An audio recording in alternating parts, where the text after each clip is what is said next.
Welcome back. M R के Jha from Mahatma Gandhi शिक्षण संस्थान दरभंगा।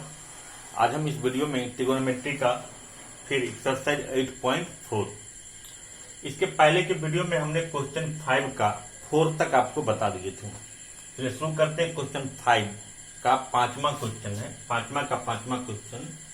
और क्वेश्चन दिया है कि इसको प्रूफ करना है कि cos A minus sine A plus 1 by cos A plus sine A minus 1 is equal to cosec A plus cos A. अब यहाँ एक चीज मैं आपको पहले बता दूं, इसके पहले के वीडियो में मैंने आपको ये बताया था कि आप जब भी आइडेंटिटी बनाते हैं तो कोशिश कीजिए कि उसको cos साइन में चेंज कर देना है, ठीक है। लेकिन cos साइन में जब चेंज करेंगे, लेकिन उसमें एक एक्सेप्शन है। ये क्वेश्चन आप ध्यान दीजिए, ये बहुत इंपॉर्टेंट क्वेश्चन है। देखिए cos साइन और 1 रहता है, सेम चीज है, ऊपर नीचे, बस खाली प्लस और माइनस का डिफरेंस है, ठीक है। दूसरी बात, जब आप इसको बुक में देखेंगे, डिफरेंट बुक में इस तरह के कई क्वेश्चंस हैं जहां आप किसी क्वेश्चंस में देखिएगा कि न्यूमरेटर को और डिनोमिनेटर को कहीं साइन से डिवाइड कर देता है, कहीं कॉस से डिवाइड कर देता है। अब यहाँ एक क्वेश्चन आया कि हम ये कैसे समझेंगे कि इस क्वेश्चन में न्यूमरेटर और डिनोमिनेटर को साइन से डिवाइड करें कि कॉस से डिवाइड करें। ये सबसे बड़ी बात है।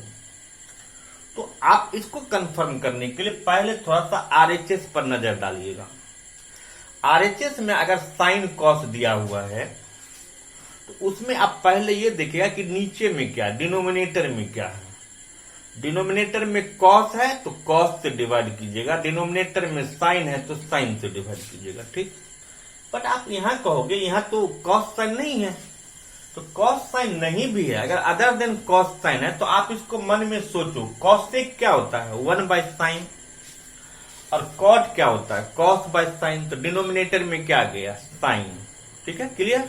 तो अब ये इसीलिए डिनोमिनेटर के टर्म में देखना है आरएचएस में कि डिनोमिनेटर में अगर साइन रहेगा तो साइन से डिवाइड कीजिएगा, डिनोमिनेटर में कॉस रहेगा तो कॉस से डिवाइड करेगा। ये फंडा क्लियर।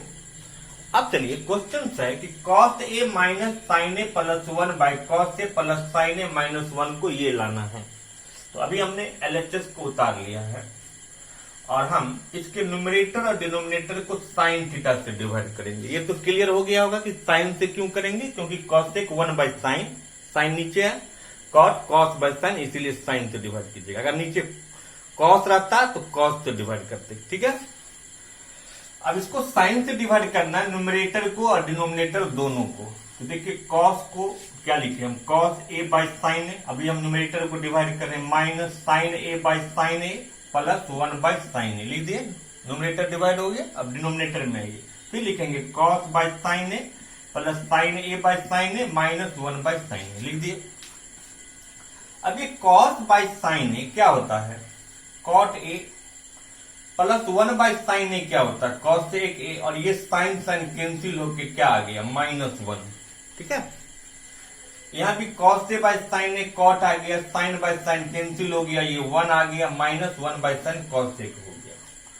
अब ये भी एक क्वेश्चन था, आपको एग्जाम्पल्स में मिल जाएगा। अगर ये यहीं से दे दिया तो भी कोई दिक्कत नहीं है। अब यहाँ cot A plus cosec A minus 1, cot A plus 1 minus cosec ए। फिर किसी के मन में आएगा कि सेम टर्म हो गया, पहले भी सेम में टर्म था, यहाँ cot cos में cosec में क्यों किया। तो क्योंकि 1 में के फॉर्मूला इन्वॉल्व होते हैं, sec के साथ tan का, cot के साथ cosec का। और तो ये cot A plus cosec A minus 1 bye cot A plus 1 minus cosec ए है। तो हम ये कह रहे थे आपको कि sec square theta minus tan square theta is equal to 1 होता है, cosec square theta minus cot square theta is equal to 1 होता है। तो अब क्या है कि डिनोमिनेटर में भी 1 है, न्यूमरेटर में भी 1 है।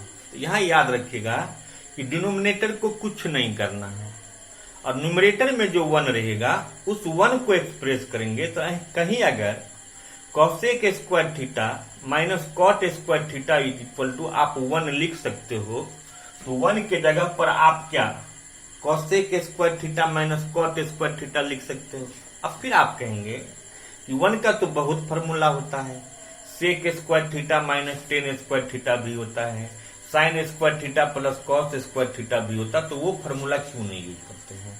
क्योंकि यहाँ पर क्या है, कॉट और कॉसेक है, इसीलिए हम कॉट और कॉसेक के टर्म में यूज करेंगे। तो यहाँ जो 1 है, इस 1 के जगह पर हम क्या लिख दिए, cosec square A minus cot square ए, और इसको हम ब्रैकेट में ले लिए। ठीक है, ले लिए हैं। अब ये cosec square A minus cot square A अगर है तो फिर ये, और डिनोमिनेटर को कुछ नहीं करना है लास्ट तक, याद रखिए। अब ये cosec square A minus cot square है, ये तो A square minus B square के फॉर्म में आ रहा है, और A square minus B square A plus B into A minus B होता है। अब आप बताओ कि cosec square minus cosec square A minus cot square A अगर A square minus B square के फॉर्म में है, और A square minus B square बराबर ए plus B into A minus B होता है, तो क्या हम cosec square A minus cot square A को cosec A plus cot A into cosec A minus cot A के फॉर्म में लिख सकते हैं। इसीलिए हमने इसको minus cosec A minus cot A into cosec A plus cot A लिख दिए। ठीक, अब अगर ये माइनस है तो माइनस तो सेपरेट कर रहा है टर्म को, माइनस से पहले क्या है, cot A plus cosec A, और माइनस के बाद भी एक टर्म है cosec A plus cot A. तो इसमें से cot A plus cosec A क्या कॉमन हो गया। ठीक, अगर हम कॉमन ले लिए तो यहाँ क्या बचेगा, 1 माइनस, अभी जो ब्रैकेट है आप इसको हटा दो, लेकिन ब्रैकेट से पहले माइनस है और ब्रैकेट को आप हटाओगे तो क्या हो जाएगा, minus cosec A plus cot A by cot A plus 1 minus cosec A. ठीक है, अब इसके बाद ये पूरा और ये पूरा क्या हो गया, देखिए अब रीजन समझ में आ गया कि लास्ट तक डिनोमिनेटर को क्यों नहीं करना था, क्योंकि ये निश्चित था कि वो बाद में कैंसिल होगा। कैंसिल करने के लिए उसको मैंने रिजर्व रखा था। अब ये कैंसिल हो गया, अब ये क्या बच गया, cot A plus cosec A, और यही क्या आपका आरएचएस है। इस तरह से क्वेश्चन बन जाएगा। ठीक है, तो अब चलते हैं 5वां का क्वेश्चन नंबर 6 में। अब क्वेश्चन नंबर 5 का 6 क्वेश्चन है। अब इसमें क्वेश्चन है कि under root 1 plus sine A by 1 minus sine A is equal to sec A plus tan. अब इस क्वेश्चन में आप सोच रहे होंगे कि अब ये क्वेश्चन अंडर रूट वाला आ गया, जबकि इनफैक्ट अंडर रूट वाला क्वेश्चन बहुत इजी होता है।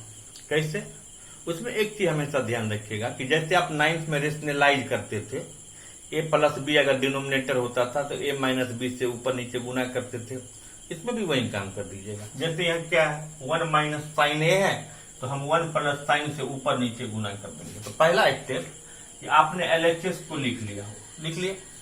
अब अगले स्टेप में हम अंडर रूट में ही यहाँ चूंकि 1 माइनस साइन है तो इसको हम रेशनलाइज कर दिए। 1 प्लस साइन ए से न्यूमरेटर को और डिनोमिनेटर को दोनों को मल्टीप्लाई किए। जब आप रेशनलाइज किए तो 1 प्लस साइन ए इंटू 1 प्लस, यानी 1 प्लस साइन ए 2 बार हो गया, इसीलिए 1 प्लस साइन ए का होल स्क्वायर कर दीजिए। और नीचे 1 माइनस साइन ए इंटू 1 प्लस साइन ए हो गया, मतलब ए plus B into A minus B, और ए plus B into A minus B बराबर ए स्क्वायर माइनस बी स्क्वायर होता है। तो 1 का स्क्वायर 1 और साइन ए का स्क्वायर साइन स्क्वायर ए, इसीलिए 1 माइनस साइन स्क्वायर हो गया। अब ये 1 प्लस साइन ए का, अब यहाँ पर एक चीज और है कि जब रूट का क्वेश्चन होगा, अब जैसे कोई बच्चा क्या करेगा, 1 प्लस साइन ए का होल स्क्वायर है तो इसको तोड़ देगा, A square plus B square plus 2b, वो नहीं तोड़ना है। अंडर रूट में है तो आपको पेयर बनाना, तब तो बाहर निकालोगे ना, ये ध्यान रखना है। ये 1 प्लस साइन ए स्क्वायर हो गया और 1 माइनस साइन स्क्वायर ए बराबर कॉस स्क्वायर होता है। अब यहाँ ध्यान दीजिए कि 1 प्लस साइन ए भी 2 बार हो गया, कॉस भी 2 बार हो गया, इसीलिए जब अब तो ये परफेक्ट स्क्वायर तो बन गया ना। अब ये रूट हट जाएगा, रूट हटेगा तो क्या आ गया, 1 plus sine A by cos. आपको मैं पिछले वीडियो में बताया था कि जब न्यूमरेटर बाइनोमियल हो और डिनोमिनेटर मोनोमियल हो तो आप उसको सेपरेट कर दो। सेम केस है। अब इसको हम कैसे लिखेंगे, 1 by cos A plus sine A by cos A, और 1 बाय कॉस ए क्या सेक ए होता है, और साइन ए बाय कॉस ए क्या टेन ए होता है। इस तरह से आपका आरएचएस बन गया। इस तरह से हम इसको बना सकते हैं। अब नेक्स्ट क्वेश्चन देखिए। अब ये क्वेश्चन नंबर 5 का 7 क्वेश्चन है कि sine theta minus 2 sine cube theta upon 2 cos cube theta minus cos theta को टेन थीटा में लाना। तो हमने पहले तो LHS उतार लिया है, sine theta minus 2 sine cube theta by 2 cos cube theta minus cos theta.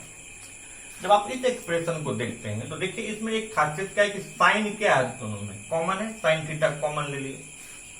तो साइन थीटा कॉमन लेने के बाद क्या बचेगा, 1 माइनस 2 साइन स्क्वायर थीटा। ठीक है, नीचे से भी हमने कॉस कॉमन ले लिया, तो कॉस कॉमन लेने के बाद क्या बच रहा है, 2 कॉस स्क्वायर थीटा माइनस 1। अब ये साइन थीटा है और ये कॉस थीटा, तो इसको हम अलग से लिख सकते हैं, sine theta by cos theta. अब sine theta by cos theta लिख लिए। अब 1 माइनस 2 साइन स्क्वायर थीटा, इस साइन स्क्वायर थीटा को तोड़ दीजिए। और ये भी कोई जरूरी नहीं कि इसी साइन स्क्वायर को तोड़ना है, अगर आपको इच्छा हो कि नहीं हम साइन स्क्वायर को नहीं तोड़ेंगे तो आप कॉस स्क्वायर को भी तोड़ सकते हैं, लेकिन दोनों में से किसी एक को तोड़ना है। या तो साइन स्क्वायर की जगह पर आप 1 माइनस कॉस स्क्वायर थीटा लिखो, या कॉस स्क्वायर की जगह पर 1 माइनस साइन स्क्वायर थीटा, लेकिन दोनों किसी एक को तोड़, यानी कि दोनों को तोड़ देंगे तो फिर वही चीज आ जाएगा। ठीक है, तो मैंने क्या किया, यहाँ साइन स्क्वायर थीटा को तोड़ा, तो 1 माइनस 2 और साइन स्क्वायर थीटा क्या होता है, 1 माइनस कॉस स्क्वायर थीटा। नीचे कुछ नहीं किया, हम ऐसे ही लिख दिए 2 कॉस स्क्वायर थीटा माइनस 1। अब हम इसको इंटू करेंगे तो ये तो उससे पहले sign theta by cos theta क्या हो गया, टेन थीटा मिल गया। अब ये इसको 1 माइनस 2 को 1 से इंटू करेंगे, 2 और माइनस माइनस प्लस, यानी 2 cos square theta by 2 cos square theta minus 1। अब फिर देखिए, अब इसको हम कैसे लिख सकते हैं, टेन थीटा लिख दिए into 2 cos square theta plus minus minus, यानी 1 में से 2 को माइनस करेंगे तो माइनस 1 आ गया। तो क्या बच गया, 2 cos square theta minus 1 by 2 cos square theta minus 1। इस तरह से ये और ये कैंसिल हो गया, और कैंसिल होने के बाद आपके पास क्या बच गया, टेन थीटा, और यही एक्सप्रेशन आपके RHS में दिए हुए हैं। इस तरह से इस क्वेश्चन को बता सकते हैं। इसका फिर हम अगले वीडियो में 3 क्वेश्चन और रह गया है, इसका 8, 9 और 10 3 क्वेश्चन है, फिर हम उसको अगले वीडियो में बताते हैं। Thank you.